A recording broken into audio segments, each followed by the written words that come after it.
Good morning, All Souls. I'm Reverend Bill Sinkford. My pronouns are he and him. Our first task in approaching another people, another culture, another religion, our first task is to take off our shoes. For the place we are approaching is holy, else we find ourselves treading on another's dream. More serious still, we may forget that God was there before our arrival. We light our chalice each week to kindle the flame of a community in which our individual stories are held by a larger story of life and a story of love. We light our chalice in faith, in hope, and in love. Come now and let us worship. And I invite you to rise again in body or in spirit and join in our first hymn, Though I May Speak with Bravest Fire.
Good morning. Good morning.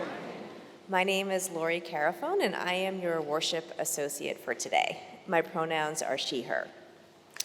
That hymn reminds me of being a child of the 80s, growing up in a fairly puritanical New England home. In my house, having gifts to inspire and striving were in. Fostering love within for others or self were out. But when I was 9 years old, I heard the Whitney Houston song, Greatest Love of All, about learning to love yourself. And it called to something deep within me. Like many people, I'm still working on following the advice of that song. But I have learned that I can't strive and toil alone to try to expand my heart's capacity for love. I have to go down to the river with others for the Spirit to come. If you are visiting us for the first time or still feel new here, please raise your hand so that we can give you an All Souls welcome. Are there any visitors?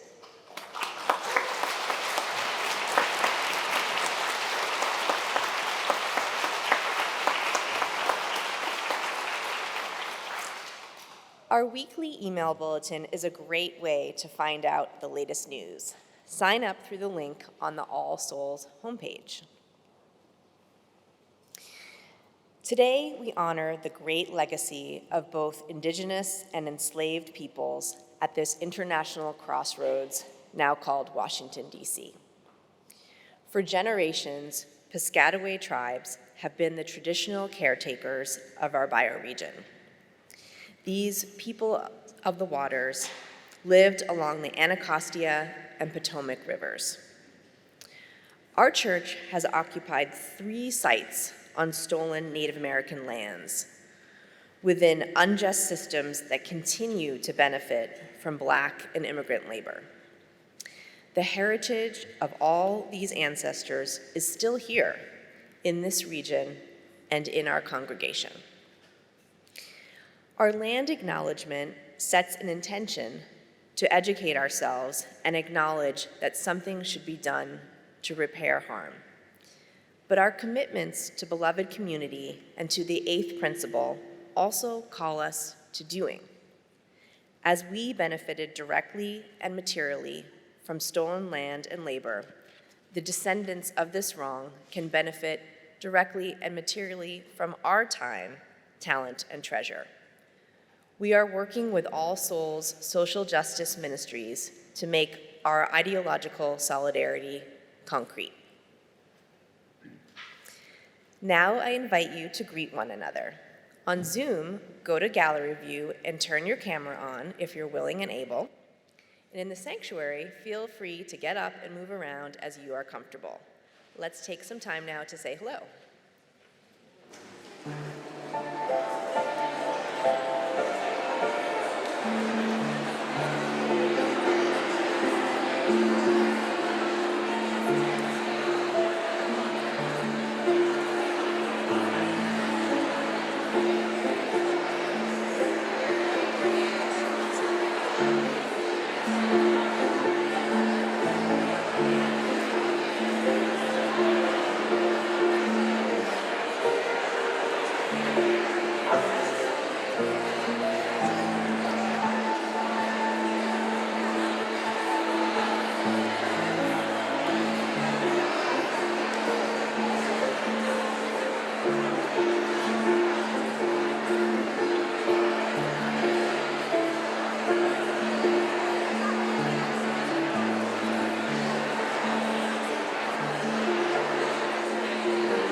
Okay, everyone. Let's continue our conversations after church. And again, welcome to All Souls.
Wow. Also Squire, Perry Roper, Keith Arnold, bringing it.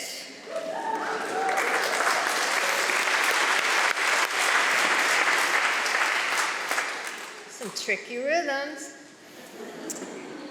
I'm Reverend Louise, pronouns she, her, the Minister of Congregational Care, and I welcome you this morning to this house. You are welcome to bring your whole self here today, and I'm glad you've arrived. I'm going to let you know a few things happening after the service first. We are continuing the Bob and Molly Freeman Legacy Mother's Day plant sale, which is happening in Reeb Lobby. All the plants are half off. We need the plants to go. Take a plant, yes.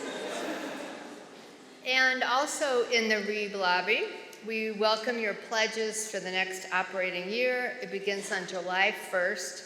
There are folks with information, computers, and invitation to give generously so that this abundant congregation may thrive into the next seasons. You can also get materials on our Hope Rises capital campaign for building repair in process now. And then also today, the Racial Justice Task Force is hosting a panel discussion on police reform and accountability, crime, and safety. Ward 1 Council Member Brianna Doe will be here, and others, and there's plenty of food, so you can come even if you didn't pre-register. It's in the dining room, which is down these stairs or down the elevator at 12:15. And then up in the eating room, which is on the upper level, stairs or elevator this way, we are convening the Religious Education Family Lunch and Startup at 11:45. There are 2 staff from the UUA Central East region that are here today. We welcome Reverend Sana Saeed, I hope I'm pronouncing this correctly, and Lenore Bahar Dukes. This is a facilitated conversation to deepen relationships with our RE staff team and to create space for reflection on future directions. And so we invite you to this discussion, and also as potential religious education teachers in the fall, consider this gift to yourself as you come to know our amazing children and youth. Much support is provided, and you teach a few Sundays a month with others. Next Saturday is Gardening Day at All Souls, 9 to noon. I'm not sure who put this in, but I like this. Your good source of vitamin D, exercise, and fellowship. Keep all the green blooming and thriving, and have fun at the same time. Last but not least, on Sunday, June 2nd, the congregation will hold its annual meeting in this sanctuary after the service. Now in UU governance, you hold the keys, you elect leaders, you discuss and pass the board's recommended 2024-2025 budget. You work with leaders and staff to build this community over time. The meeting is open to all, and members may vote. You will check in to receive credentials at this annual meeting, June 2nd, after the service. And we turn now to our time of congregational care. I have 2 this week. Donna Welton has been in a 2-year wait to be confirmed as a U.S. ambassador. She is now confirmed as ambassador to Timor-Leste. She will be headed soon to Southeast Asia, so congratulations and hooray for stamina in the process with U.S. Congress.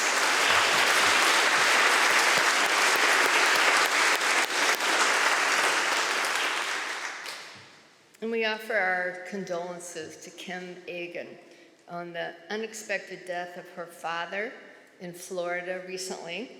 We're thinking of her and family as they make memorial arrangements in Broward County. And now your names and situations into this space, you may put them in the chat for Connecting Souls online. You may speak them aloud or name them in your hearts. A moment for our shared prayer.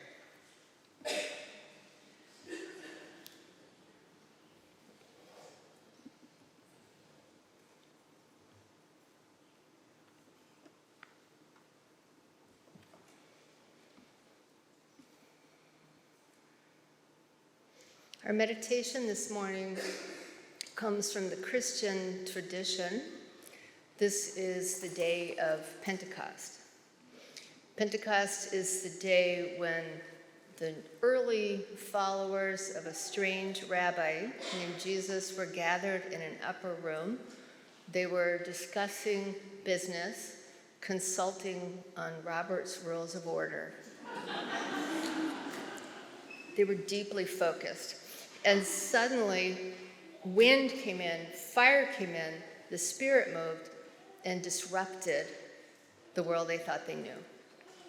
And the story is that they not only spoke in different languages, but they could understand what others were saying in different languages.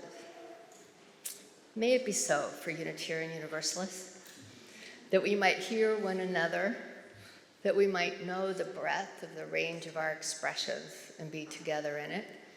This is my favorite holiday from the Christian tradition, being raised in that tradition as Presbyterian, but underneath just an evangelist for the Holy Spirit somehow. I love Pentecost. So I invite you into this day of disruption, movement, and surprise with this reading. Take a deep breath.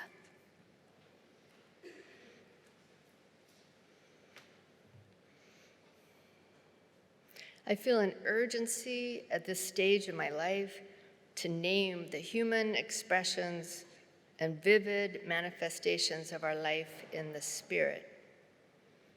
I believe that nothing human is foreign to the Spirit, that the Spirit embraces all. Our world is rife with messages and signatures of the Spirit.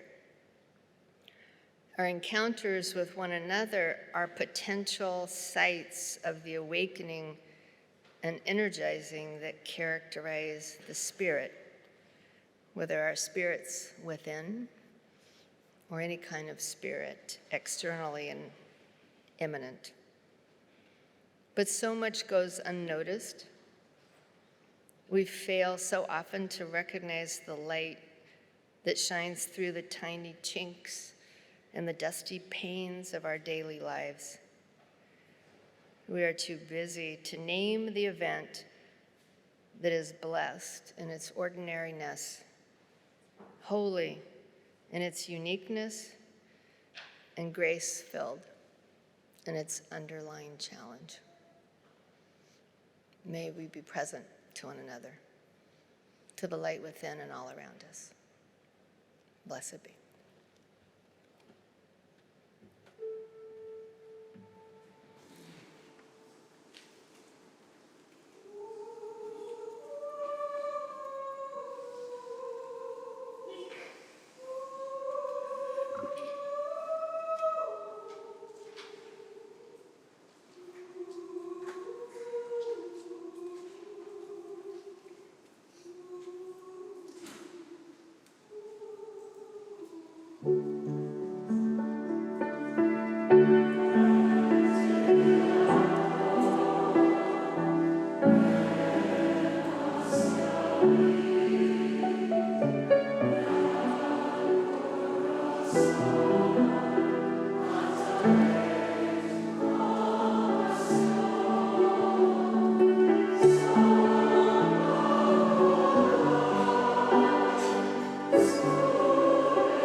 Bonon matanon, tuta anamoi,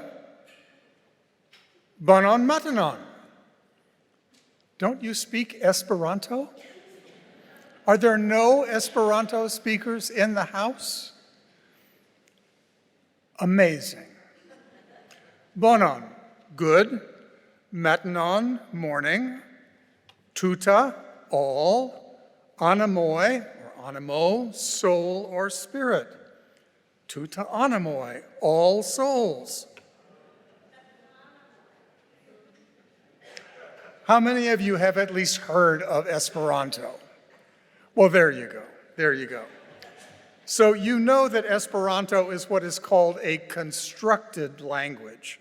It's a made-up language that was developed, in fact, to be a universal language, not to replace the many existing languages of the human family, but as a common and shared second language to make possible communication between speakers from different cultural groups. Esperanto was one response to living in a truly multicultural, pluralistic world, a world of many distinct and individual cultures, languages, faiths. Esperanto says, let's create a language and perhaps a culture that we can all use, a world language and perhaps a world culture. Now, I'm going quite a bit beyond the specific hope of Esperanto now, but you get the point. Esperanto and that approach does represent one response to pluralism and to difference. And the problems of pluralism go all the way back to the biblical tradition, to that Tower of Babel. Do you remember in the Bible story? All of the languages of the human family drowning out any possibility of communication and defeating any sense of common purpose. So you create a world language, a world culture. It's one possible dream. Esperanto. It was developed by a Russian named Zamenhof in the 1890s, a Russian Jew whose first attempt was to develop a universal version of Yiddish that could be understood by the many Yiddish speakers grounded in their specific national variants. That effort was a complete and total failure. The German Yiddish and Polish Yiddish and Russian Yiddish speakers were much too devoted to their particular versions to adopt something that they could all enjoy. So this Russian guy set out to work on the biggest stage of all, a universal language for all of us. And there are so many things to preach here, so many things to preach. First, because Zamenhof was Jewish, Esperanto was seen in some quarters as part of the international Jewish conspiracy that's still used to generate hate and fear today, as you all know. Anti-Semitism is never far below the surface in any Western cultural discourse. Second, Esperanto's vocabulary and syntax were derived primarily from Indo-European languages, especially the Romance languages, also a little German and Slavic. But no Cantonese or Yoruba, no Cherokee or Zulu words or phrases were used. It is a construct of cultural hegemony that replicated colonialism. It's a language for everyone, as long as you're willing to work out of a European paradigm. Today, there are still some thousands of Esperanto speakers, though none here present this morning. 100,000 by some estimates. They gather for conferences and they're very active on the internet. But I think it's fair to say that Esperanto's day has largely passed. English has become the international language of commerce, and the Eurocentric nature of Esperanto is a challenge for the values around diversity and inclusion that we now embrace. But I have to confess that Esperanto was a popular topic when I became a Unitarian in the 1960s. It was a time, some of you will remember, when the United Nations was still imagined as a credible move toward a world government, and when the Pax Americana was still credible for some as a sustainable world order. Perhaps, some thought, there might even be a world religion that could hold the wisdom of all of the world's great faiths. Perhaps Unitarianism could be that religion. It was a very privileged and self-centered argument, I acknowledge. But that conversation was taking place back in that era of our faith's development. My successor as UUA president spoke of Unitarian Universalism being a faith for our time, a time of the spiritual but not religious, a time of the decline of creed-based denominations. His language pointed to that possibility, the possibility that Unitarian Universalism could be a faith broad enough for everyone. Remember, we have universal in our denomination's name in this church called All Souls. But today, here at All Souls, we largely reject that Esperanto approach to culture and to spirituality. The first of the church goals adopted 2 years ago lays out the vision to become a multicultural, multi-religious, multi-generational spiritual community. Multi, not mono. I would add multi-religious as well, not mono-religious. And that vision is clear. There's no attempt to sand down the particularities of identity or culture or faith into some homogenized version. No. The vision is to create a beloved community that can hold that diversity, can hold that pluralism of identities and expressions. Multi, not mono. And beyond that simple hope for pluralism, this faith views those differences as blessings rather than curses. Our faith knows our differences as sources of strength, not weakness, making this community stronger and more resilient. At least that is our faith.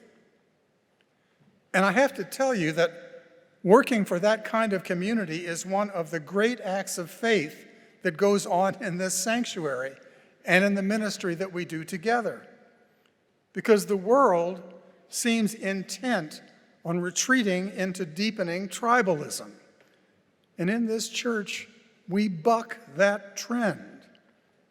And moving counter to that culture, it's actually central to our spiritual identity and to our sensibility as a religious people. This morning, I want to speak with you about some of the pitfalls and the practices of living in multicultural community. And I need to acknowledge here at the beginning that one sermon can only begin to raise some of the questions rather than to answer them all. We're talking here about our identities, and identity is always a tender topic because it lives very close to our hearts. So, our faith affirms that the wisdom of all of the world's great faith traditions is available to us in our search for truth and meaning. That language is from the UUA sources. And some of you will remember that that language may be changed at this General Assembly in just a few weeks. Article 2, do you remember my preaching about that, some of you? Yeah. But the new language holds the same thought, but a bit broader. I'm going to quote, We draw upon and are inspired by sacred, secular, and scientific understandings that help us make meaning and live into our values. So our faith actually instructs us, empowers us to draw on all of the great faith traditions and cultures, scientific as well as religion, as sources for our spiritual lives. But how do we do that? How do we approach doing church in a truly multicultural, multi-religious space? The New Language points to an answer. We respect the histories, contexts, and cultures in which these sources were created and are currently practiced. So yes, respect the history and culture. Yes. Remember the language of our call to worship. Our first task in approaching another people, another culture, another religion is to take off our shoes, for the place we are approaching is holy. Okay. So I wear kente stoles almost every time that I preach. These patterns are Ghanaian. They're from Ghana in West Africa. It's, for me, an identity piece as a descendant of the African diaspora. I received this particular stole in Ghana years ago, but several of the others that I wear, I bought on Amazon. They're now fashion accessories.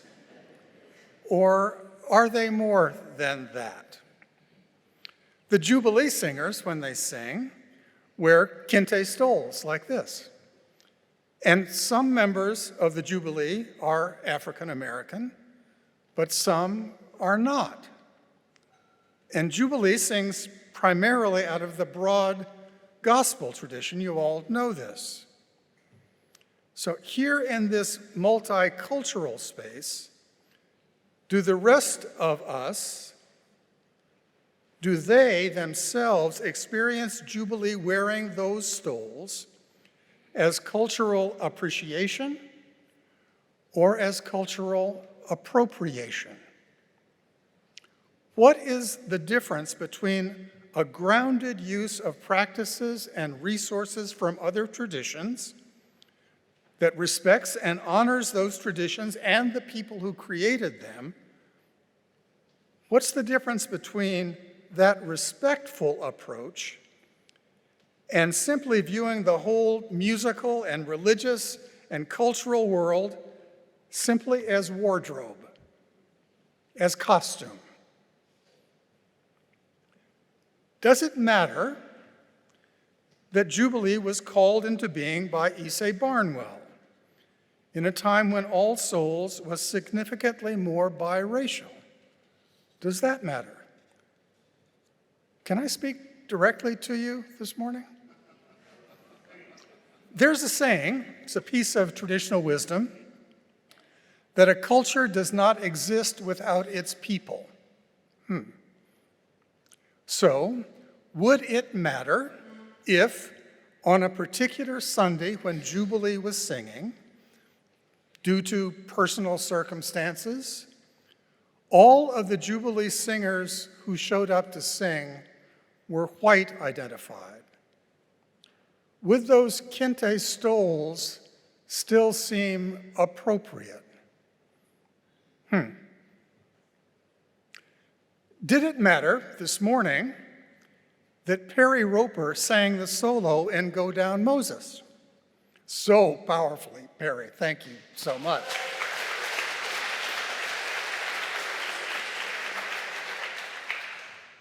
But was part of the power, did part of the power come from Perry's identity as an African American, as well as from his rich and resonant voice? Do you need to be of a tradition to learn from and benefit from and use that tradition?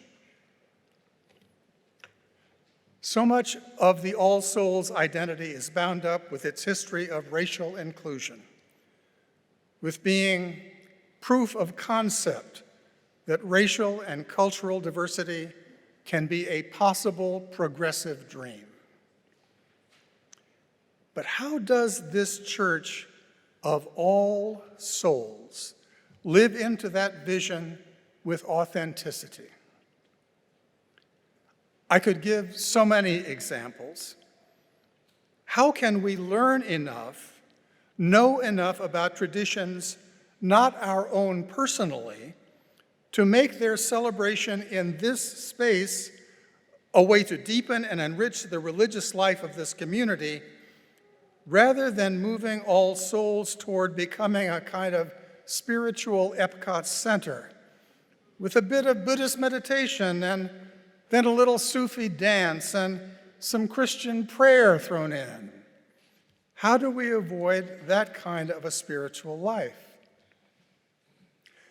Last year, in December, I invited Reverend Abhi Janamanchi, a Hindu UU of Indian ancestry, to preach on Bodhi Day, the day of the Buddha's enlightenment under the Bodhi tree.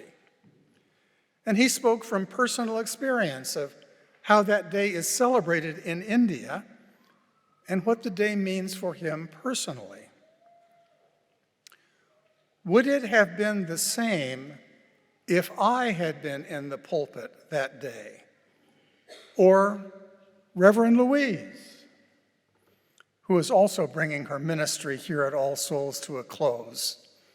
What a privilege, Louise, it's been to minister with you here. But would it have been the same? Yes, by all means.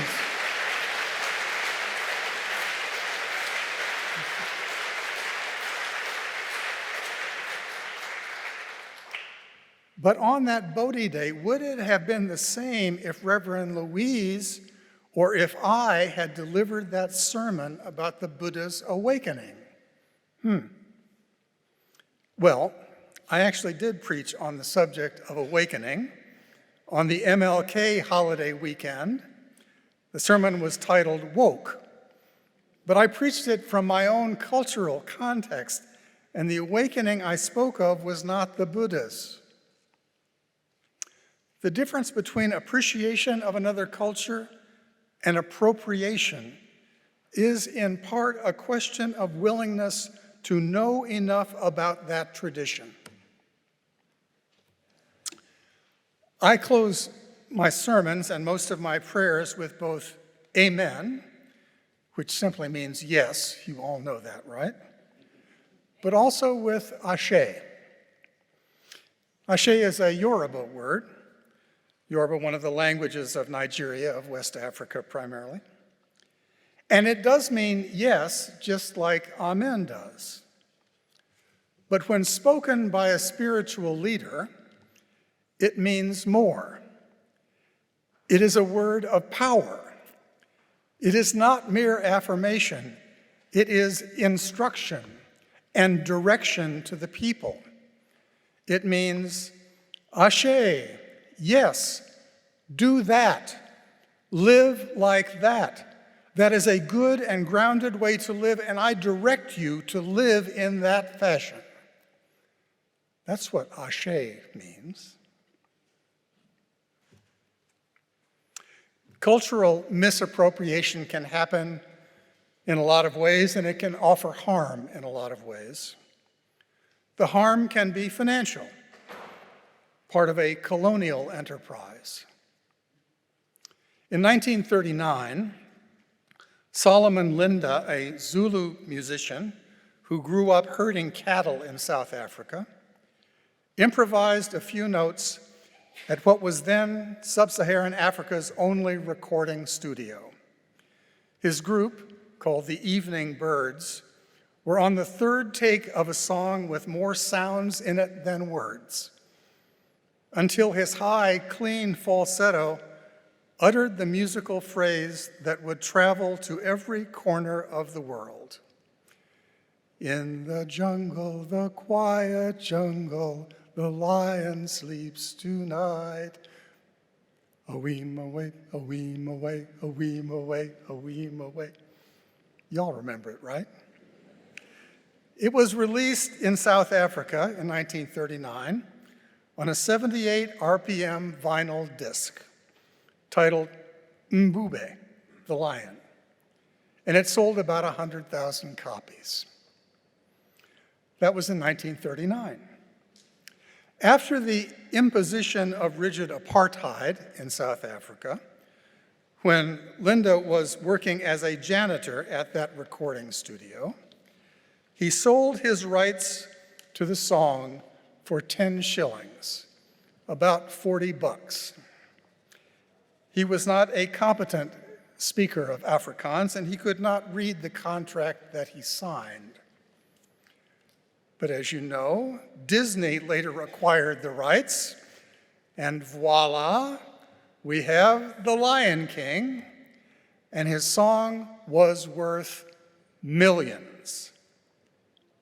But he died a pauper and was buried in an unmarked grave.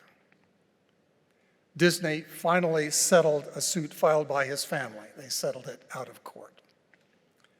The harm in cultural appropriation is often financial. I encourage you to read the music notes, not right now, later, about the final piece the choir will sing today, Yonder Come Day, because there are ways to deal with the financial harm, and there's one example in that piece. But the harm can also be, and often is, spiritual rather than financial. As an article in the New York Times put it, the harm in appropriation comes when a culture is shrunk in possibility, reduced to a set of disembodied gestures, style without substance, untethered to the deep meanings of the acts and the rich identities they are bound up with. The harm, the spiritual harm, can be that these acts, or rituals, or writings, are not respectfully borrowed, but appropriated, stolen, if you will, taken out of their context without the approval of the community from which they come. This gets so complicated, because who's authorized to approve the use of culture anyway, right? Who's in charge of that? The complexities are real, but the harm can be spiritual, and it can come from omission as well as from commission. April 16th is DC Emancipation Day, and this year, that was not mentioned from this pulpit, despite the history of the All Souls member, Loretta Haynes, who was instrumental in the creation of the holiday. It was, yes, you can applaud for that.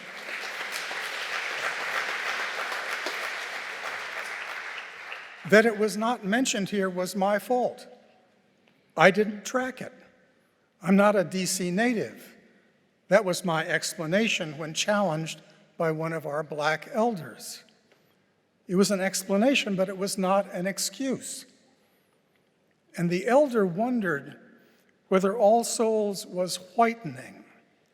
That was her language. Not just in demographics. She was not much interested in demographic change. She was very focused on change in identity and change in focus. And I offered an apology, to be sure. But there is work for All Souls to do, identity work, tender and loving and community building work. And I had hoped to do some of that work with you when I agreed to serve here 2 years ago. But then finances demanded attention, and the building demanded attention, and staff changes demanded attention. And we did some work together on these issues of identity. But as this congregation moves into developmental ministry with another voice from this pulpit, that work of identity remains on your to-do list.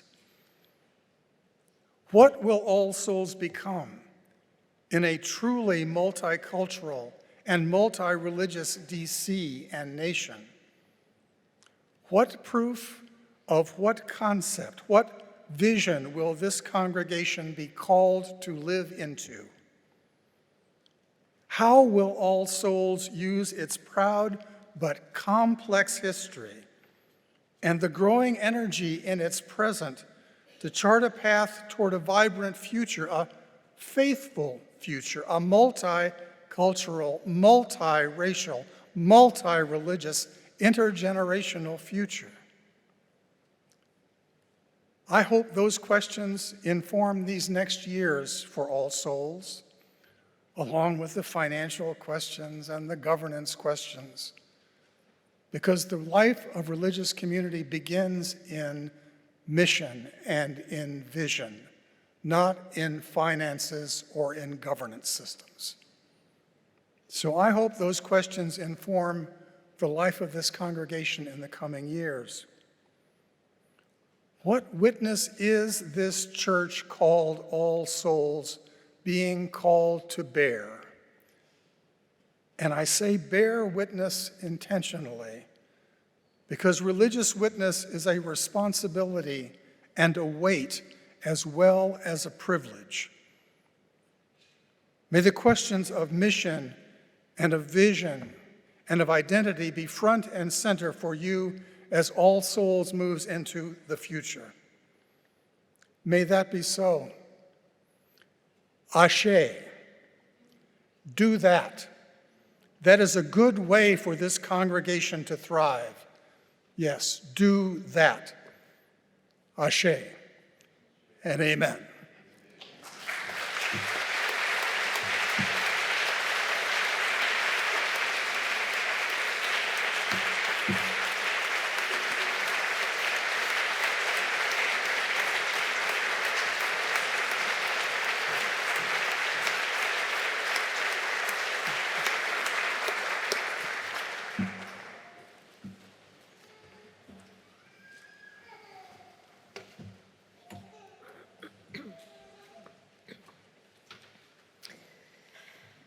So in divinity school, one of my professors compared two different ideas about free will and destiny. Under the Western tradition of existentialism, infants were born as a blank slate with total free will to enact their destiny. In some West African worldviews, by contrast, the infant arrives from another world in which they were spiritually fulfilled, spoke all languages, and they themselves actively participated in choosing a personality and a destiny for their life path on earth. The individual then has the freedom to act in ways that bring that chosen destiny to fruition. On the other hand, the past is malleable. Through spiritual actions, they can also negotiate a change to the path that they chose. I am not a scholar on the traditions of Yoruba and other West African groups, but I can say with all humility that learning about this worldview helped me to get outside of my linear thinking and to be open to changing my relationship to the past and to be more flexible. May is Mental Health Awareness Month, and our Share the Plate recipient is the local chapter of the National Alliance on Mental Illness, known as NAMI DC. NAMI is the nation's largest grassroots mental health organization, providing advocacy, education, and support. The DC chapter is a group of concerned families and individuals who care deeply about supporting those whose lives are affected by mental illness through a hotline, family-to-family programs, and more. And you can find them at NAMIDC, NAMIDC.org. If you're in the sanctuary, the ushers will be passing the plate for our offering. You can also text to All Souls by sending ASCU to 73256. If you're on Zoom, click the link in the chat, which will direct you to All Souls online giving. Thank you in advance for your generosity.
Our final hymns is we begin again in love. Some of you may be familiar with a sung litany of forgiveness, which invites us as a people to be present to those times our actions have been harmful to ourselves or to others. It is a shared request for forgiveness and an affirmation to begin again in love. The words of the litany were written by the Reverend Rob Eller Isaacs, whose Jewish roots allowed him to bring the wisdom of the High Holy Days about the need for forgiveness with authenticity into his chosen faith of Unitarian Universalism in this litany. Keith will teach the sung refrain, singing through twice, and then we will begin the litany whose words and music will be on the screens. I invite you now to rise in body or in spirit once again.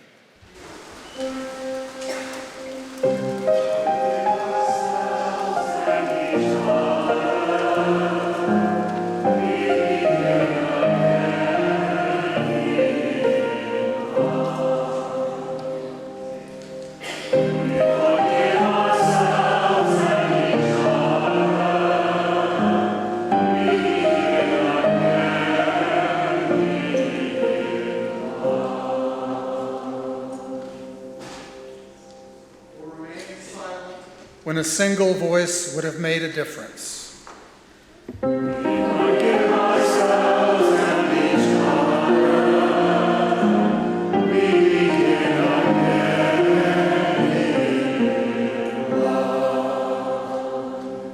For each time that our fears have made us rigid and inaccessible.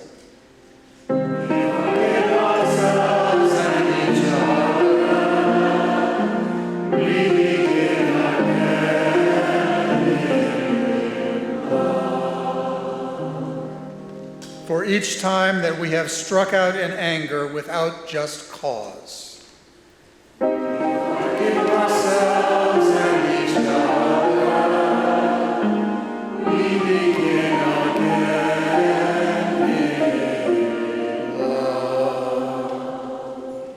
For each time that our greed has blinded us to the needs of others.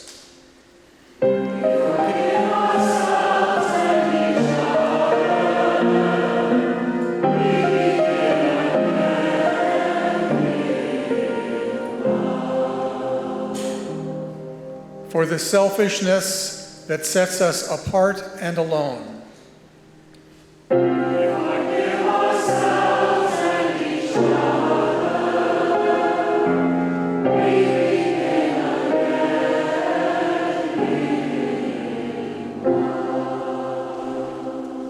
For falling short of the admonitions of the Spirit.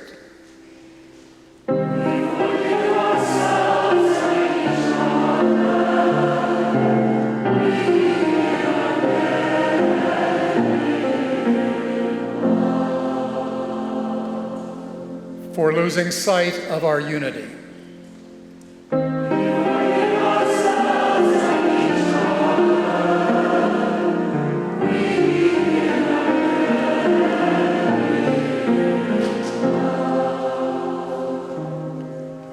For those and for so many acts, both evident and subtle, which have fueled the illusion of separateness.